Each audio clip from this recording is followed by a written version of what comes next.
قدر. وقبيلك انا كنت بتونس مع ناس في الموضوع ده، انه نحن سبحان الله ده قدر، احنا شاكرين ربنا وحامدين ربنا انه نحن منذ مش الكيزان بس، احنا منذ تأسيس الدولة السودانية في ملامحها الأولى من أيام التركية، إحنا قدرنا إنه الأتراك الأسوأ في العالم هم يجوا يحكمونا ويجوا يضيعوا جهدنا وكده.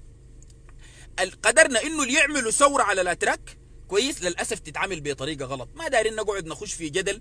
أنا بفتكر إنه أسوأ نموذج أسس لأسوأ نموذج لإدارة الدولة بشكل فاشل بدأ أيام الثورة المهدية، لما المهدي مات وعبد الله التعايشي استلم الدوله وادار باسوء. شوفوا النموذج، احنا قدرنا كده بس يعني حظنا بس. يمشي عبد الله التعايشي يجوا الانجليز يذلونا ويطلعوا زيتنا، يمشوا الانجليز نموذج الدوله الوطنيه السودانيه للاسف الشديد كانت اسوأ نموذج لاداره النخب الفاشلين كويس للبلد الشعب العظيم اللي اسمه السودان. عشان كده ما في حاجه عندنا يعني حصل لها نوع من الشعب خلاق، شعب نبيل.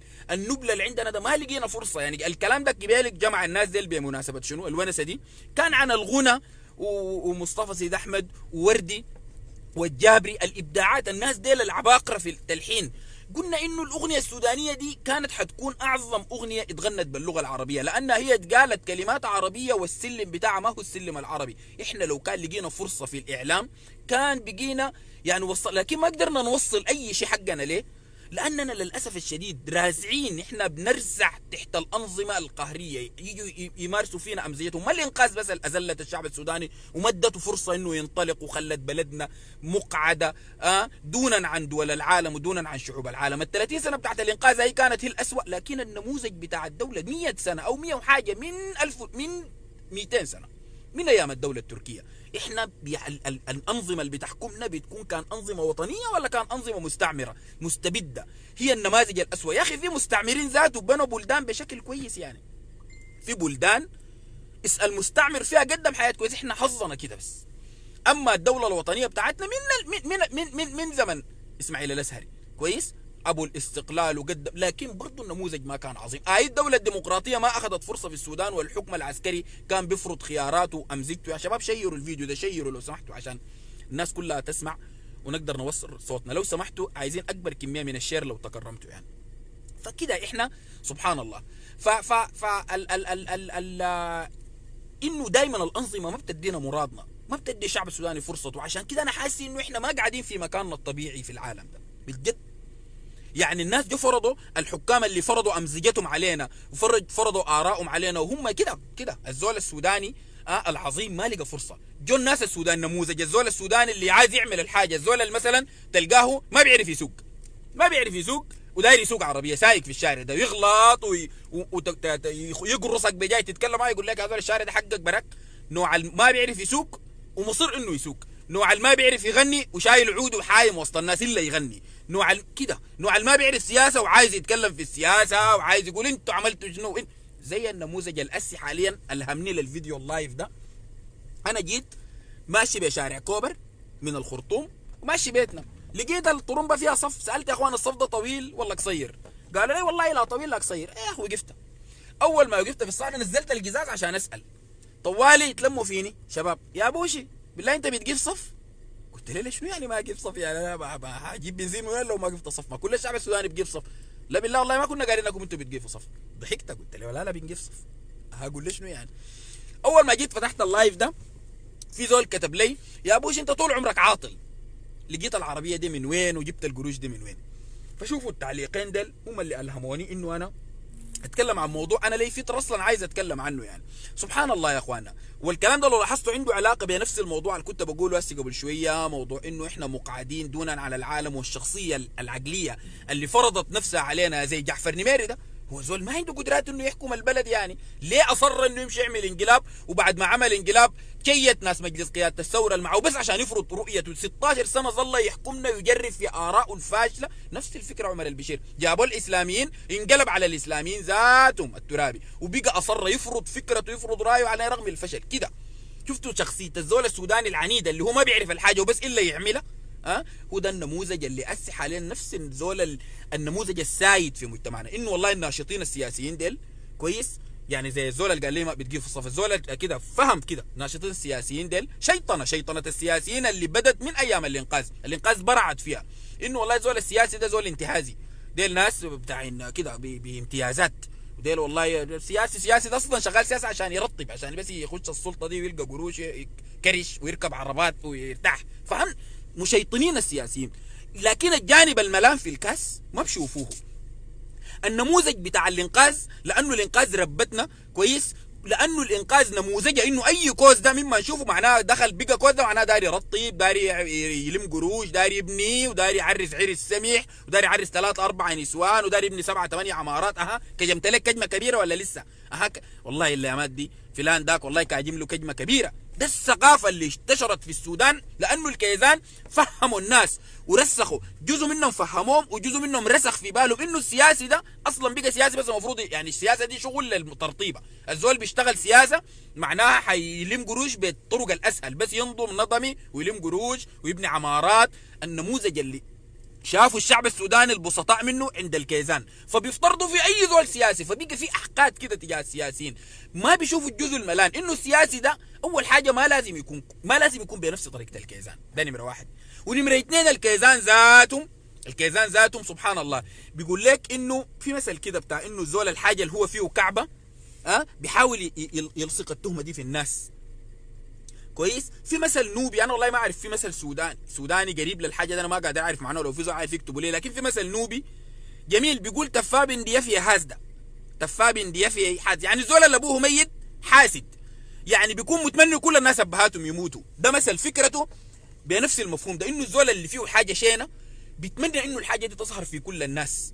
فبالتالي الكيزان كانوا حريصين كل الحرص انه يشيطنوا القوى السياسيه، انه يظهروا اي سياسي سريع. يعني كان كلمه امنجي دي ظهرت ايام الكيزان كانوا اي زول امنجي مصدر الامن، مع انه هو اصلا شغال عنده بطاقه امن، هو عارف انه الحاجه دي كعبه، فبالتالي بيحاول يلصق على الناس. نفسه الكيزان كان مناعينهم نفسهم كانوا بيحقدوا علينا احنا، ليه احنا بنعارضهم بيستغربوا فينا وبيدقونا وبيذلونا، وكان بيقول لنا الكلام ده.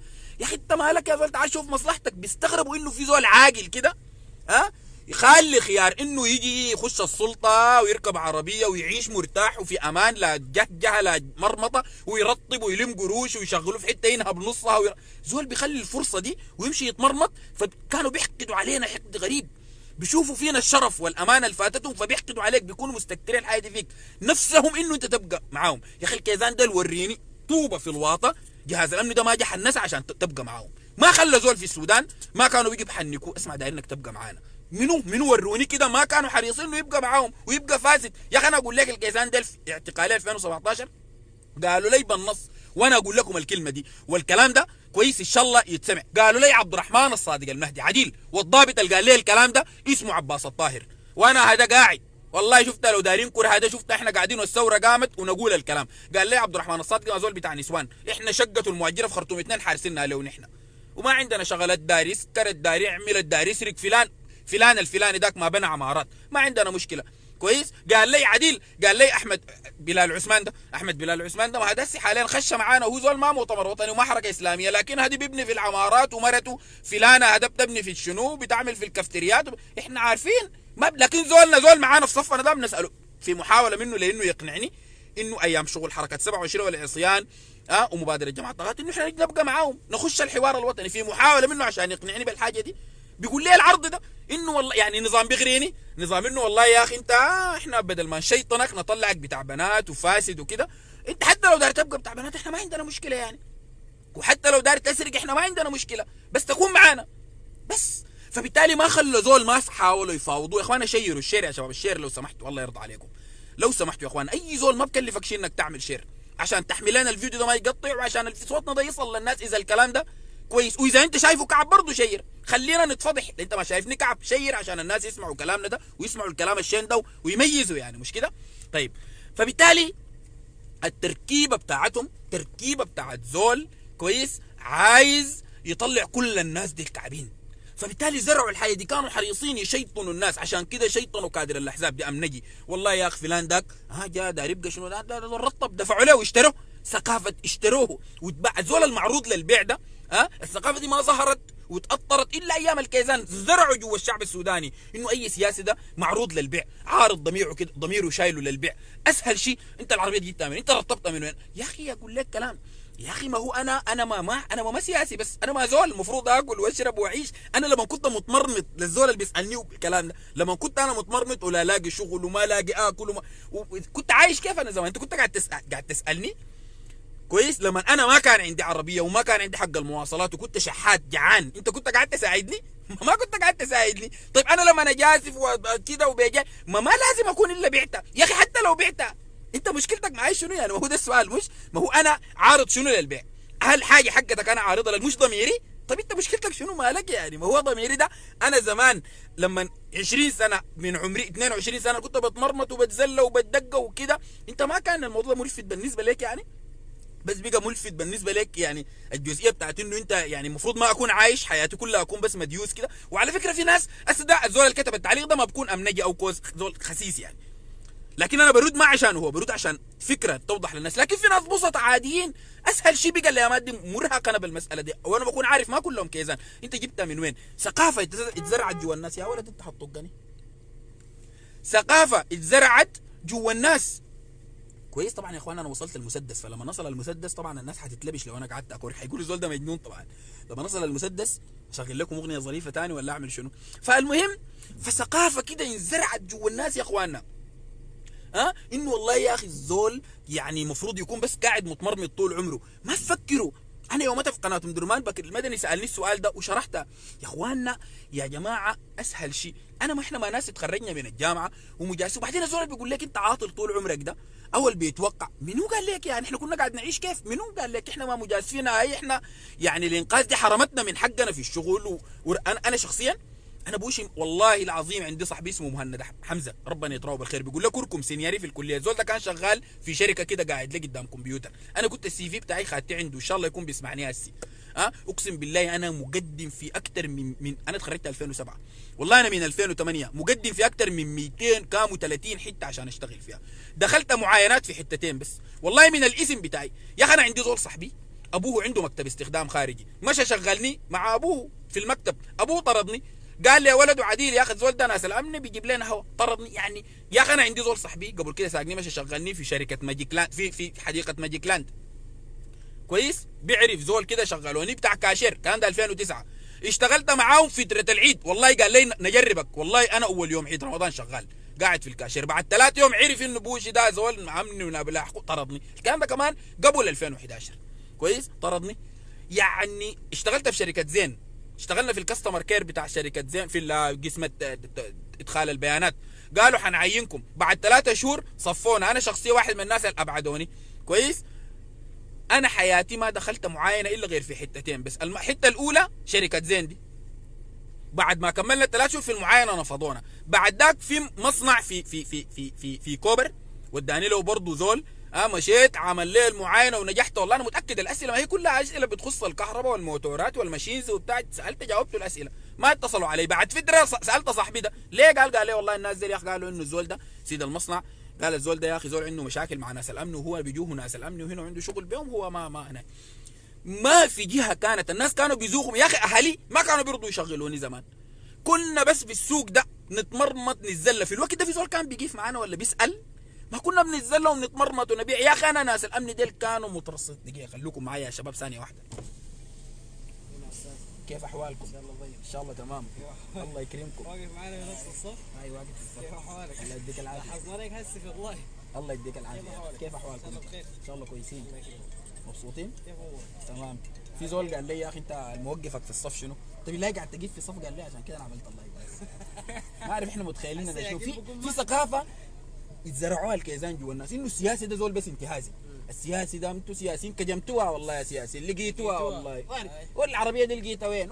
والله انا العربيه دي لو حكيت للناس قصتها احكيها في اي ما حسك هتتكلم في كويس الموضوع ده. والله العظيم. وقلت لهم احنا زمان لما كنا متمرمطين الناس كان بتخاف. الموضوع هو نظريه بسيطه. زمان الناس كانت بتخاف مننا. الناس بتشوف والله بوشي ده زول الناس بتعرف وكده. الناس اللي بيضربوا لي بيقول لي داير انك تشتغل معانا والله اكثر من شعر راسي. فالموضوع بسيط يعني بكل بساطه. العربيه بكل بساطه كويس. انا شغال مع زول بيجيب بوهيات، زول بيجيبه شغال له شغل بتاع لوجيستيك. عندي اسم عمل صغير بتاع لوجيستيك كويس شغال بيه يعني مجاسف الناس بيجيبوا شحنات الكلام ده على فكره انا لي 3 سنين من 2017 لما الكيزان ده شردوني من البلد انا قاعد في مصر بشتغل الشغل ده تجار بيجيبوا بضاعه من برا انا بشتغل لهم الشحن بيكون عندهم زول هنا. ايوه انا بشتغل لهم الشغل ده من ما كنت في مصر بشتغل لهم الشحن والجمارك والتفاصيل دي والتخليص لحد تسليم المخزن. ايوه بطلع نسبتي كويسه كويس وقالوا انا عندي شقه في مصر. على فكره انا ما عندي شقه في مصر للمعلوميه يعني عشان الناس تكون عارفه ذاته انا ما عندي شقه. انا عندي شقه قانون جديد يعني ايجار قانون جديد فهمت. فبدفع ايجاره وقاعد وفرشتها وكنت داير اخلي لهم البلد دي ذاته جاي لحقوني لحد هناك. الله غالب. المهم في الموضوع ده كده العروسه والله لسه يا اخي لسه لكن خلاص الموضوع ماشي بنسبه 90% كده يعني اتحسن بنسبه 90%. لا لا طب ما 90% دي قربت نسبة كويسة ايه؟ يلا الله يدي العافية يا شباب بارك تسلم. الله يكرمك. تفضلوا تفضلوا تفضلوا الله يبارك فيك. ف والله يا شباب انتوا عارفين طبعا انا قايل انه انا لانه هذا قدامي المسدس انا العربية طوالي قبل الزول اللي في المسدس. رايكم شنو؟